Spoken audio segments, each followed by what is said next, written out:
Este vídeo é a segunda parte do conto Sombras em Zamboula.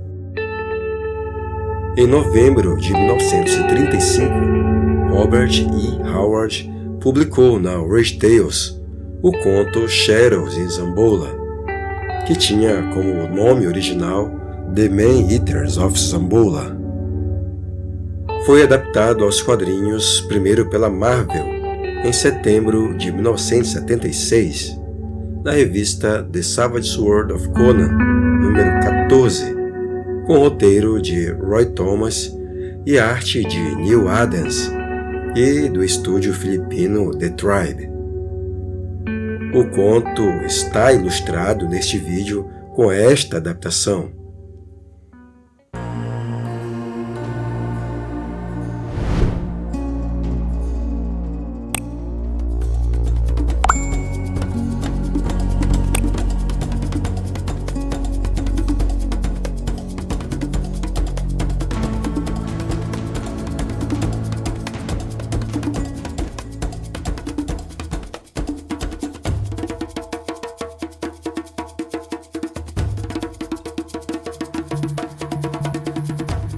Foi o abrir furtivo de uma porta que acordou o Cimério.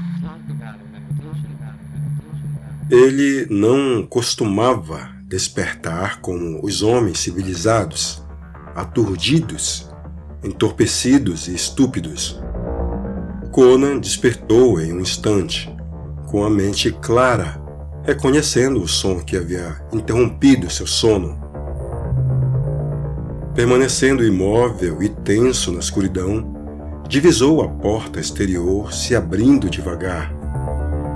Por uma fenda larga de céu estrelado, viu uma enorme silhueta escura, de ombros largos e cabeça disforme, delineada contra a luz das estrelas. Conan sentiu a pele se arrepiar entre os ombros. Ele tinha passado o trinco na porta. Como era possível que ela se abrisse agora, senão através de poderes sobrenaturais? E como um ser humano poderia ter uma cabeça como aquela, delineada pelas estrelas? Todas as histórias que escutara nas tendas dos Zoadiris sobre demônios e fantasmas voltaram para ensopar sua pele com um suor pegajoso. O monstro deslizou sem fazer barulho para dentro do quarto, com uma postura agachada e arrastando os pés.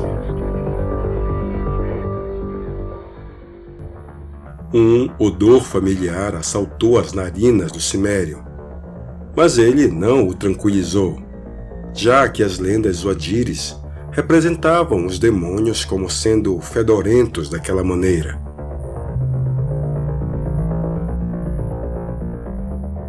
Sem o menor ruído, Conan encolheu as pernas longínquas sob o corpo. Trazia a espada na mão direita e, quando ele atacou, foi tão repentino e mortal quanto um tigre saltando para fora da escuridão. Nem mesmo um demônio poderia ter evitado aquele ataque catapultado. A espada cravou-se em carne e osso, e algo caiu pesadamente no chão, com um estranho grito. Conan se agachou na escuridão sobre aquilo, a espada gotejando em sua mão.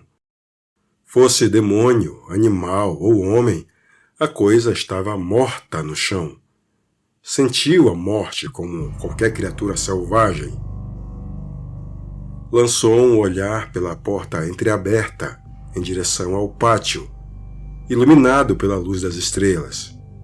O portão estava destrancado, mas o pátio estava vazio. Conan fechou a porta, mas não passou a tranca. Tateando na escuridão, encontrou a lamparina e a acendeu. Havia óleo suficiente para queimar por mais 1 ou 2 minutos. No instante seguinte, estava se inclinando sobre o corpo esparramado no chão em uma piscina de sangue. Era um negro gigantesco, completamente nu, exceto por uma pequena tanga. Em uma das mãos ainda segurava uma grossa clava nodosa. O crespo cabelo do indivíduo estava armado no formato de chifres, com espetos, ramos e lama seca.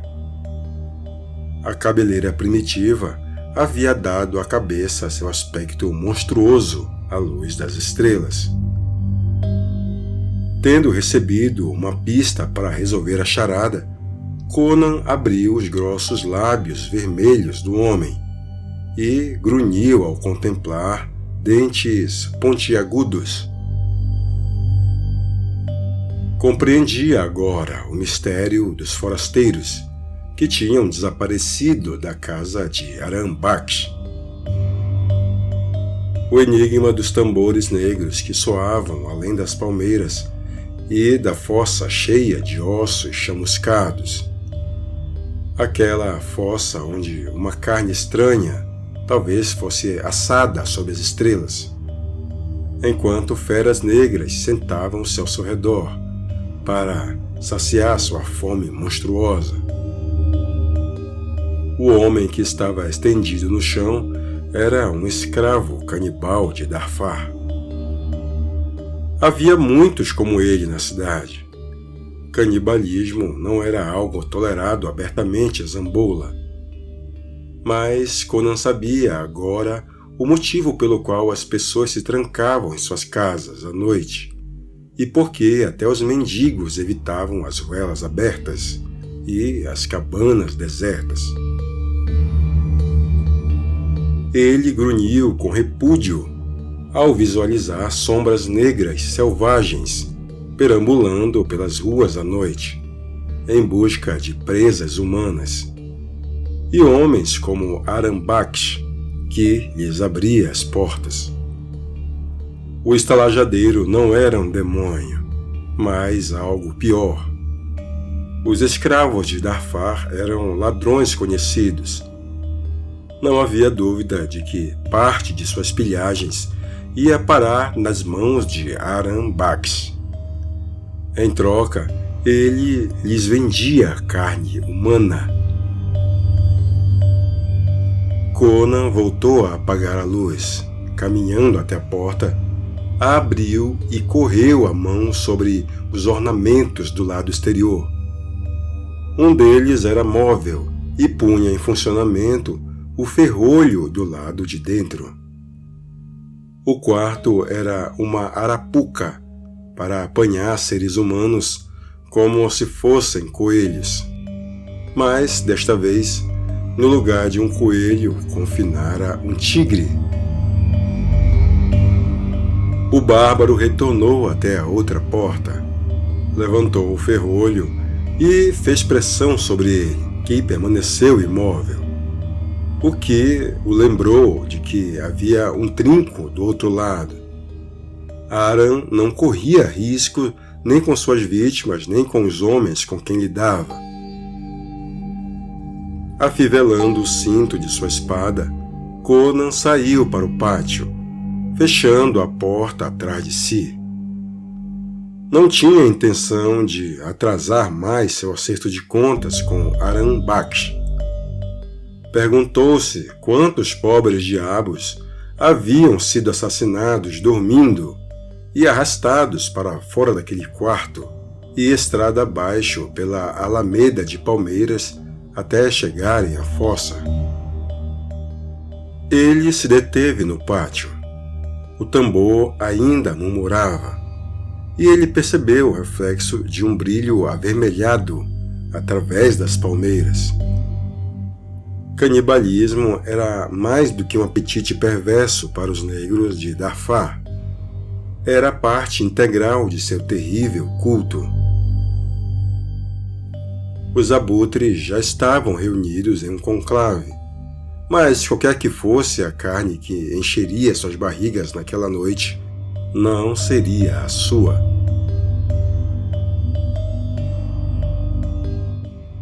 Para chegar até Arambaksh, ele tinha que escalar um dos muros que separavam o pátio do resto da casa. Eles eram altos, destinados a manter os canibais do lado de fora. Mas Conan não era daquela raça, criada nos pântanos. Seus músculos tinham sido forjados durante a infância, nas colinas escarpadas em sua terra natal. Encontrava-se ao pé do muro mais próximo, quando ouviu um grito ecoar atrás das árvores. Em um instante, Conan já estava escondido junto ao portão de entrada, espreitando a estrada. O som viera das sinistras cabanas do outro lado da rua. Ele ouviu um engasgo abafado, como o que poderia resultar de uma tentativa desesperada de gritar sob a pressão de uma mão apertando a boca. Uma aglomeração de figuras surgiu das sombras que haviam além das cabanas e avançou pela estrada. 3 negros enormes que carregavam um corpo delgado e se debatendo entre eles. Conan distinguiu a palidez dos membros, retorcendo-se sob a luz das estrelas, quando o prisioneiro, fazendo um esforço convulsivo, escapou da pressão dos dedos brutais de seus captores e começou a subir a alameda correndo. Era uma bela mulher, nua como no dia em que nasceu. Conan a viu com clareza antes que ela saísse da estrada, em direção às sombras das cabanas. Os negros a perseguiram, mergulhando de volta nas sombras, e um grito insuportável de angústia e horror foi ouvido. Rubro de raiva pela monstruosidade do episódio, o bárbaro atravessou correndo a via. Nem a vítima, nem seus sequestradores estavam cientes de sua presença, até que o suave ruído de seus passos sobre o caminho poeirento os alertou. Mas, então, ele já estava quase sobre eles, vindo com tempestuosa fúria de um vendaval. 2 dos negros se viraram para ir ao seu encontro, as clavas erguidas, mas falharam em estimar corretamente a velocidade de seu ataque. Um deles caiu estripado antes que pudesse agir e, com a rapidez de um felino, Conan evitou a clava do outro e o dilacerou com um contragolpe que assobiou no ar. A cabeça do negro voou pelos ares. O corpo deu 3 passos cambaleantes sem ela, jorrando de sangue e agarrando horrivelmente o ar com as mãos, caindo a seguir sobre a poeira. O canibal restante recuou com um grito abafado e deixou a prisioneira escapar. A mulher tropeçou e rolou no chão, e o negro correu em pânico para a cidade. Conan partiu em seu encalço. O medo deu asas aos pés do negro, mas antes que chegasse à cabana situada mais a leste, sentiu a morte em suas costas e gritou como um boi indo para o abate. Cão maldito do inferno! Conan estocou a lâmina entre os ombros morenos com tamanha fúria vingativa que metade de sua lâmina saiu do outro lado, pelo peito do homem. Com um grito surdo, a vítima caiu de cabeça, e Conan apoiou os pés no solo e arrancou a espada.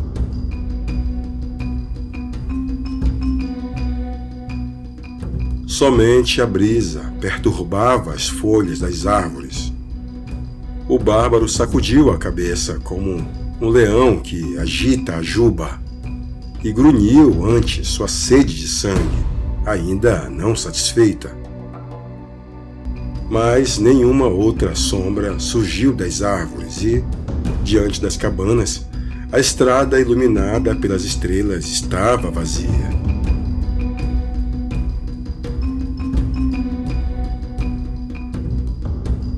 Ele voltou-se ao ouvir o ruído de passos atrás de si, mas tratava-se apenas da garota, correndo para se atirar em seus braços, abraçando-lhe o pescoço com ambas as mãos e chorando desesperadamente, aterrorizada pelo destino do qual acabara de escapar. Calma, garota, ele murmurou. Está tudo bem agora. Como foi que a pegaram?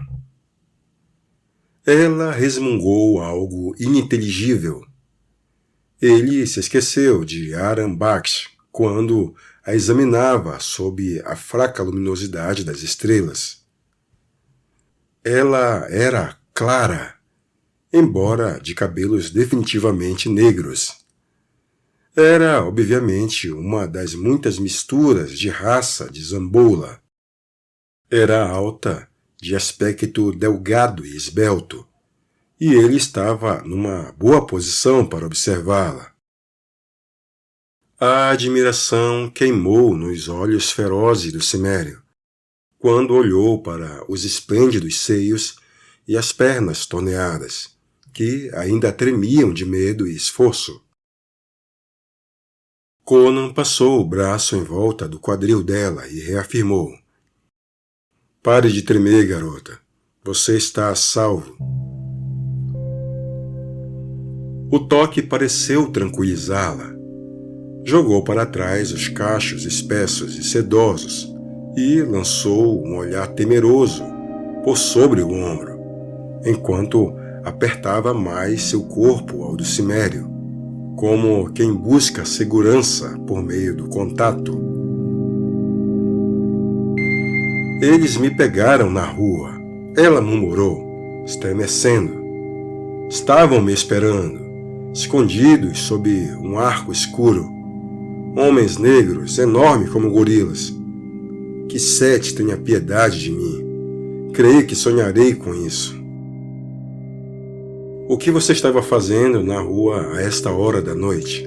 Inquiriu Conan, fascinado pela sensação acetinada da pele macia sob os dedos que acariciavam.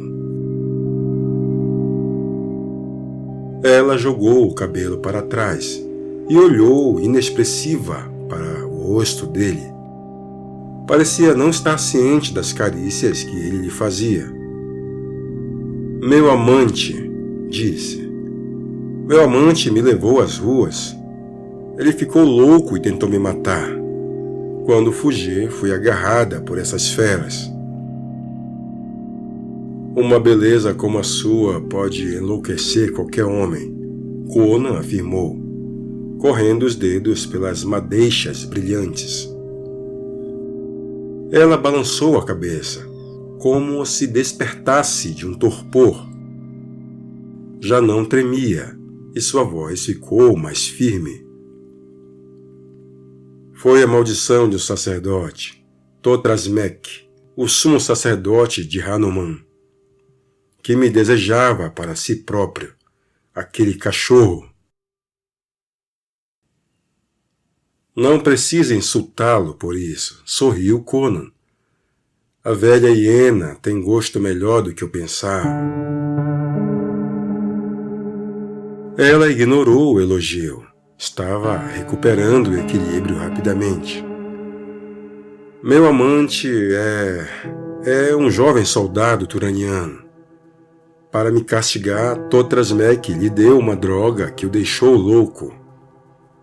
Esta noite ele desembainhou sua espada e veio atrás de mim para me matar em sua loucura. Mas fugi para as ruas. Os negros me pegaram e me trouxeram para este... O que foi isto? Conan já havia se virado, silencioso como uma sombra. Ele arrastou a jovem para trás da cabana mais próxima, além da linha de palmeiras. Permaneceram em intensa imobilidade.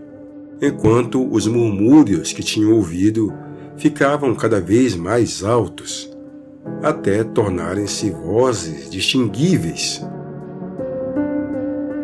Um grupo de negros, 9 ou 10, avançava pela estrada, vindo da cidade.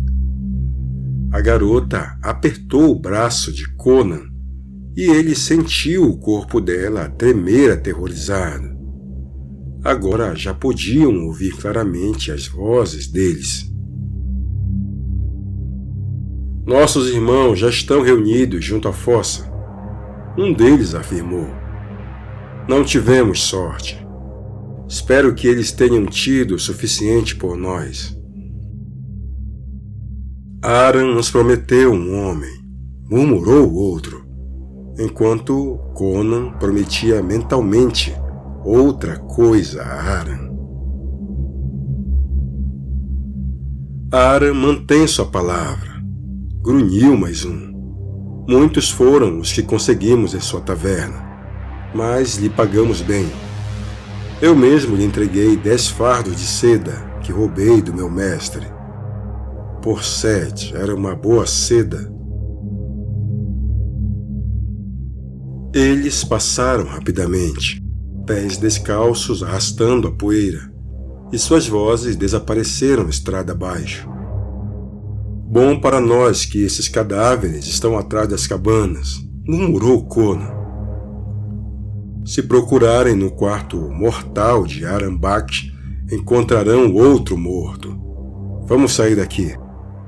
Sim, vamos nos apressar. A garota suplicou, quase histérica novamente.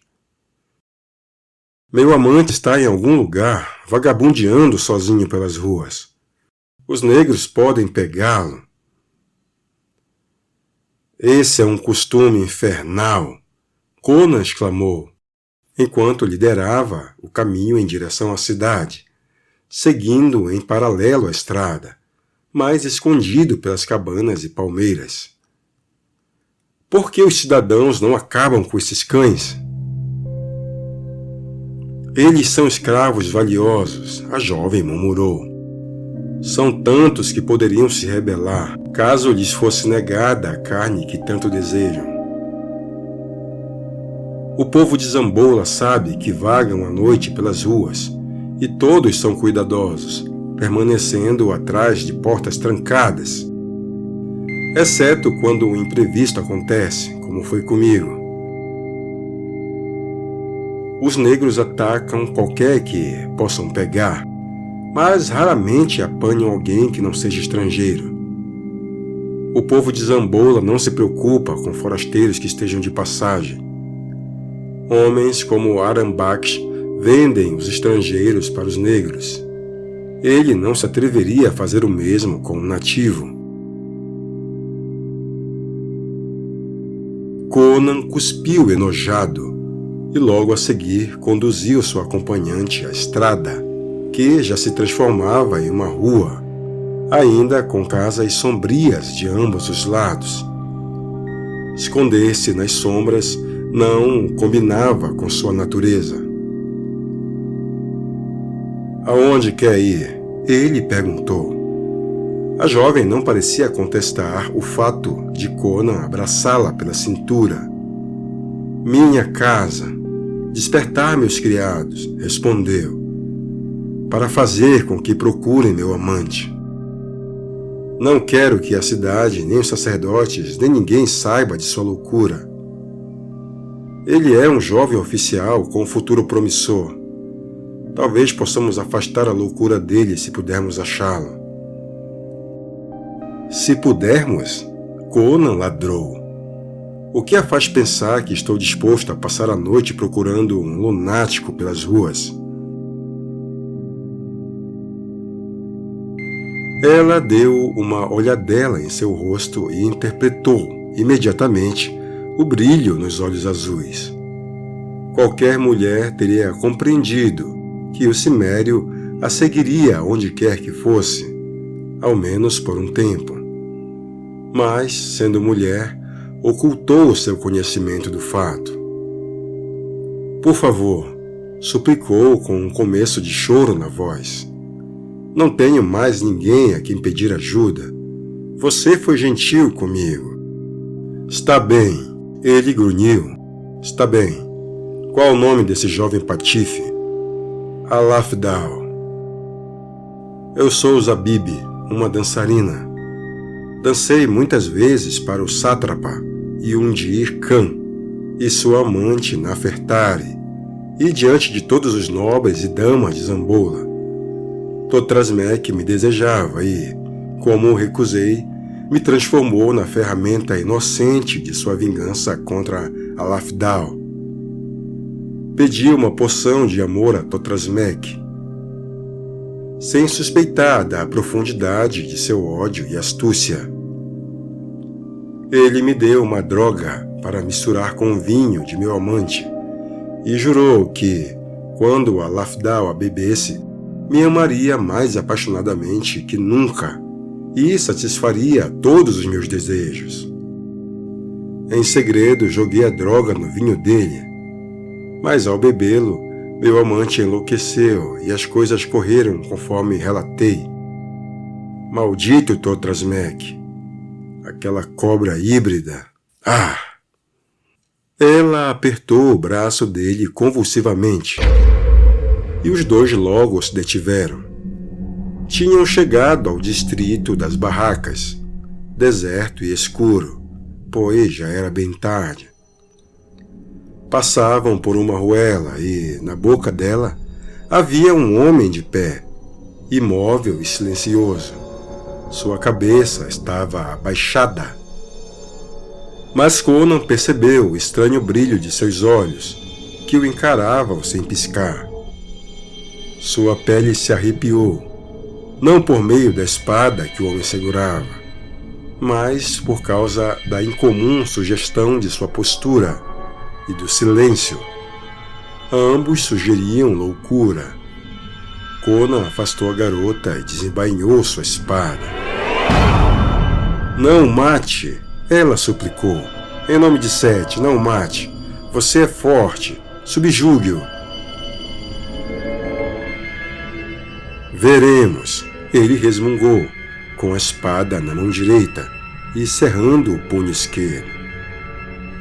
Deu um passo cauteloso até a ruela e, com uma terrível gargalhada lamuriosa, o turaniano atacou.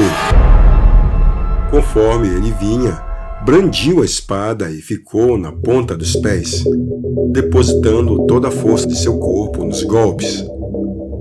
Faíscas azuis saltaram quando Conan bloqueou a lâmina e, no instante seguinte, o lunático estava estirado, inconsciente devido a um trovejante soco que o cimério desferira com a mão esquerda.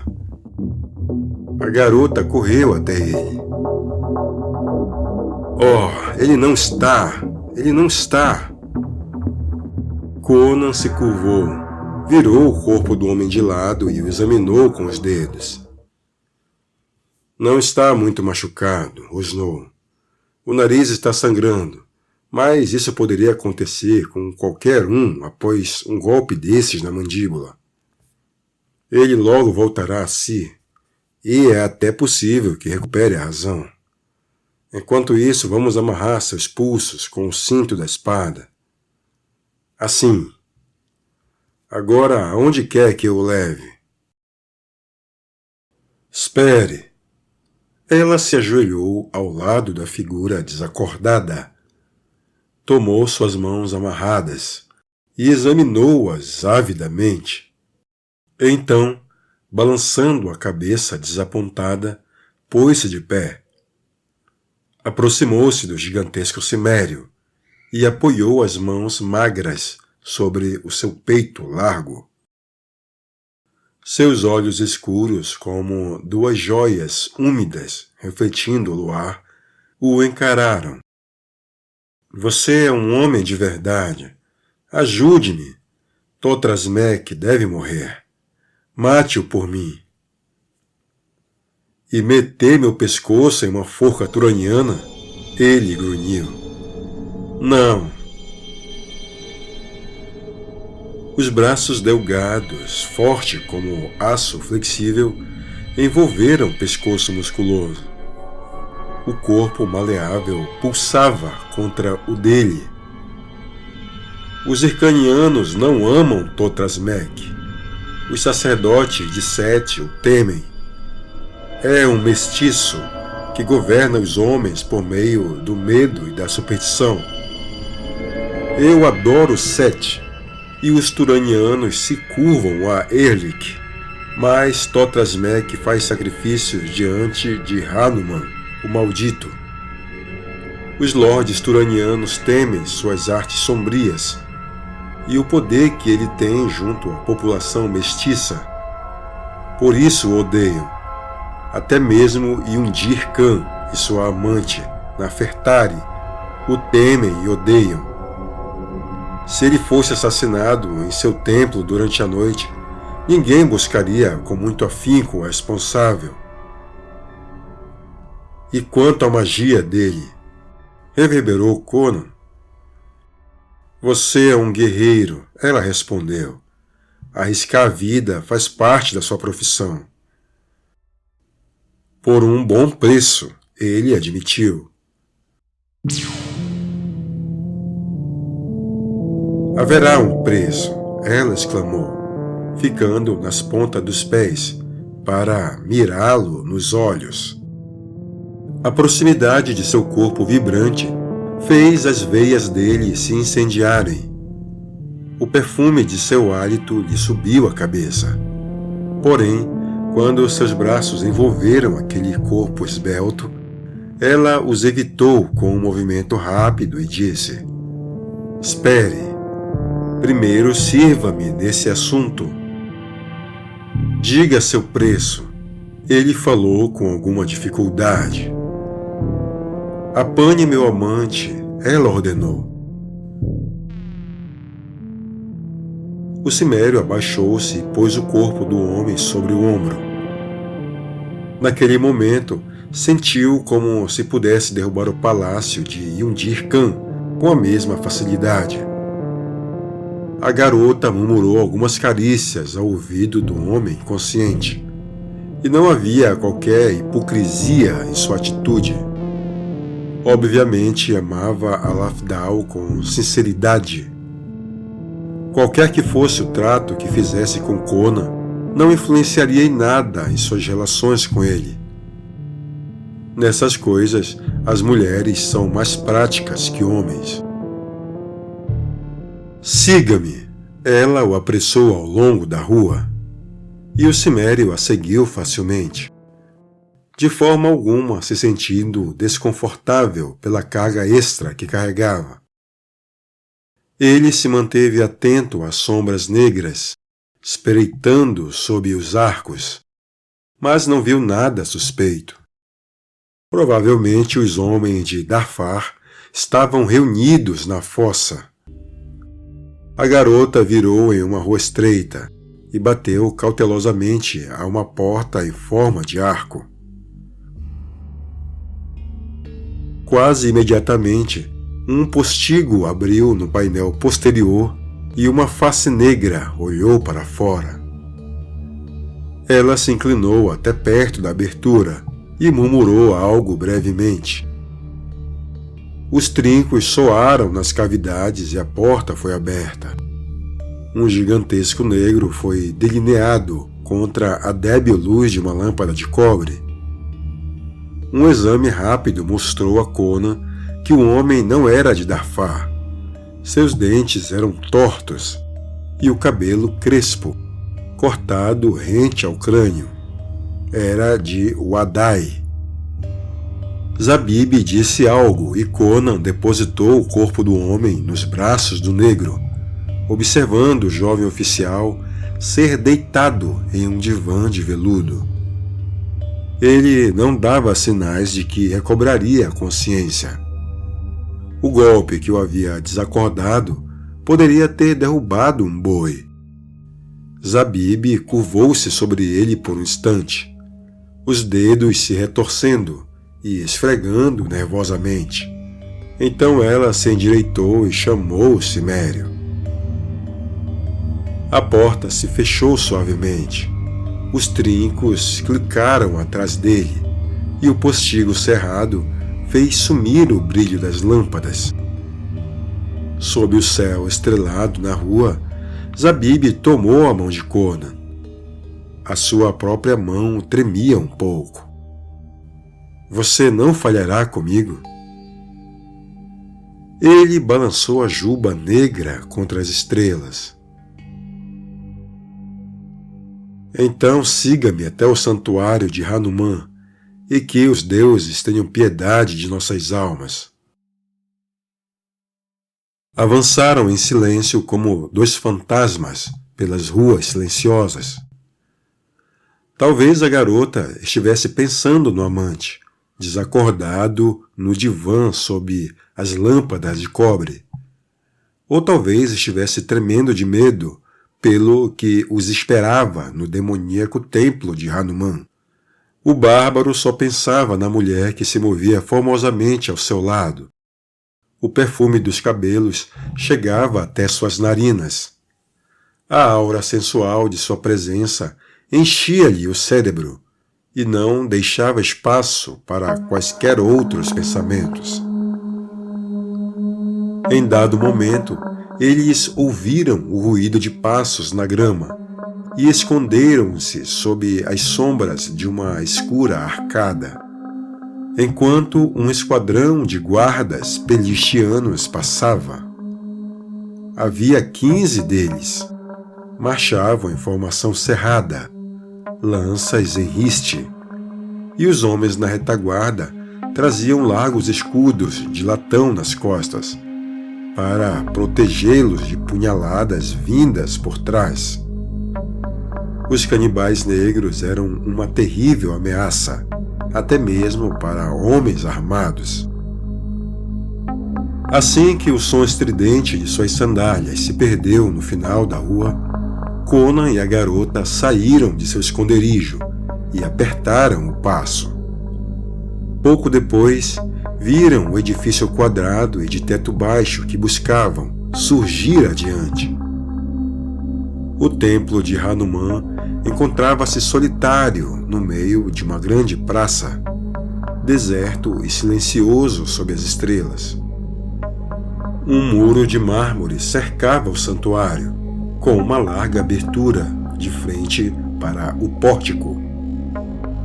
Essa abertura não tinha portas ou qualquer tipo de barreira. Por que os negros não buscam suas presas aqui? Conan murmurou. Não há nada que os mantenha fora do templo. Ele podia sentir o corpo de Zabib tremer, pressionado contra o dele. Eles temem Totrasmek, assim como todos em Zamboula, inclusive Yundir Khan e Nefertari. Venha, venha rápido, antes que minha coragem escoe como água para fora de mim. O medo da garota era evidente, mas ela não hesitou.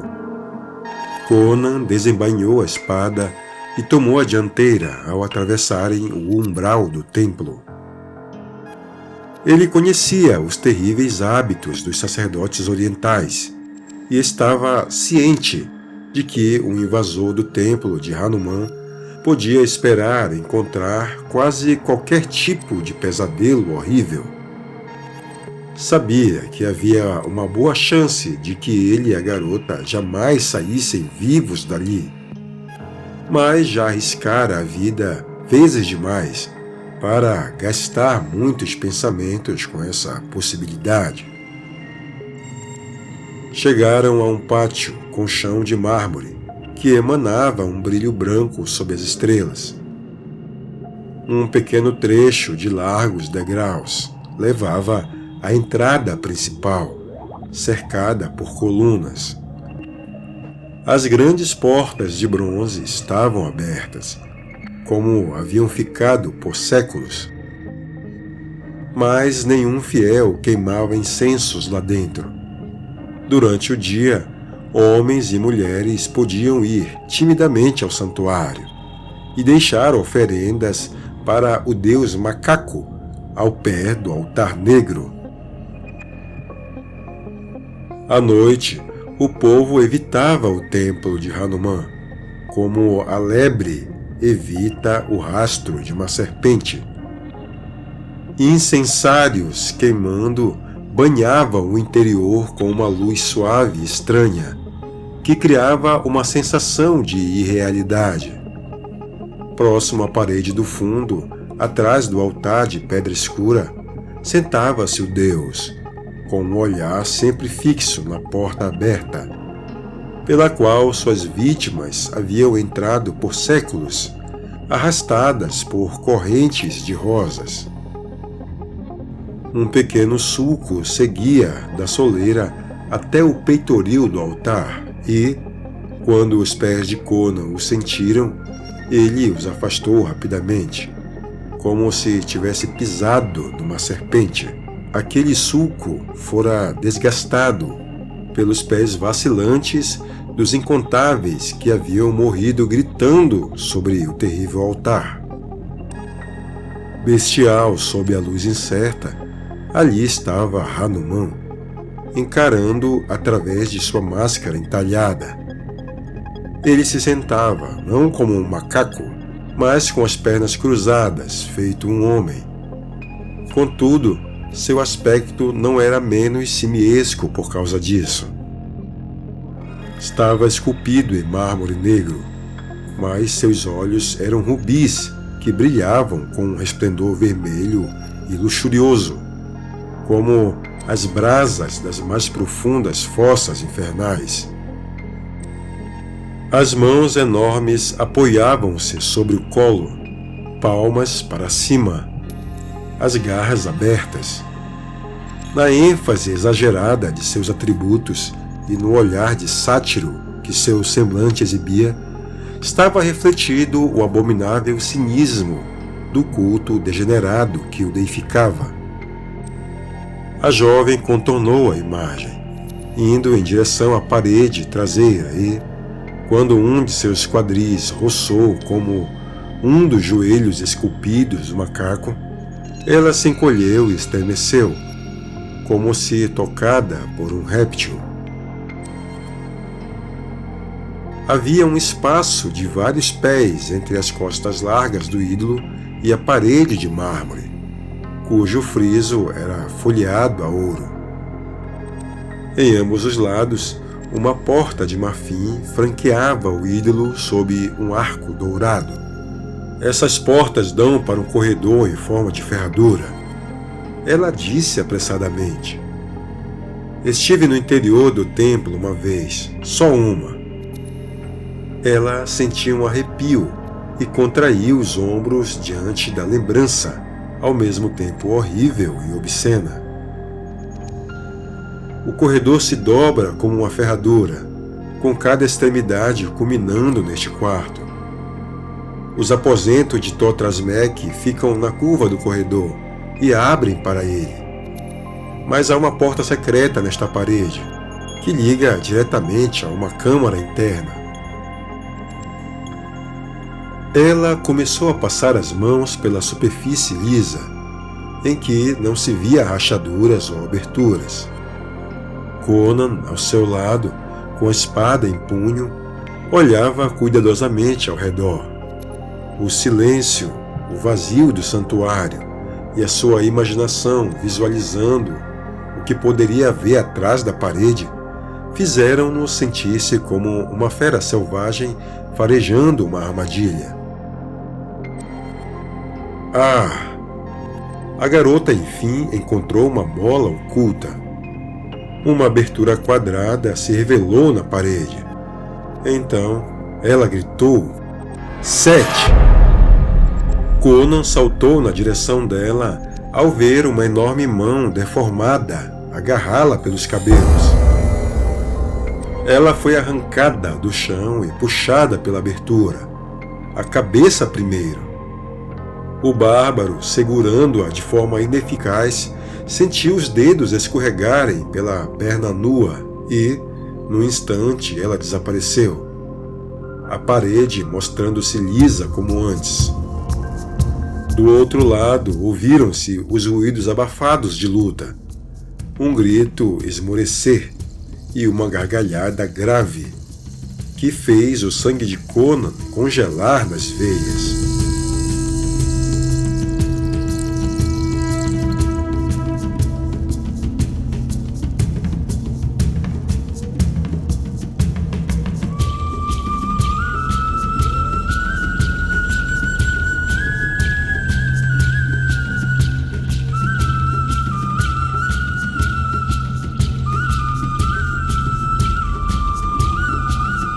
Valeu por assistir até agora. Se você gostou e acha que eu devo continuar produzindo esse tipo de conteúdo, deixe aí o seu like. O Crônicas Iborianas é o canal do Conan. Aqui toda semana tem conteúdo sobre o Ciméria. Então, se você não é inscrito, cogite se inscrever, é grátis.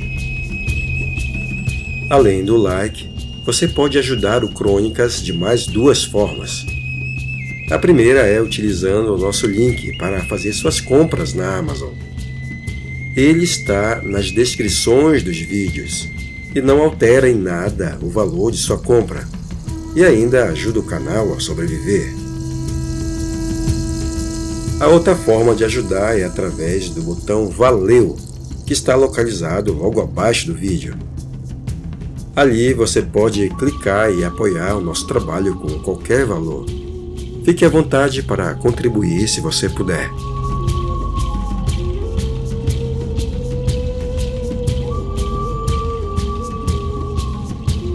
Eu sugiro que você dê uma navegada pelas nossas playlists. Com certeza você vai curtir o conteúdo e aproveita lá para comentar e interagir comigo. Falou, meus amigos, então a gente se vê no próximo vídeo. Valeu, tchau!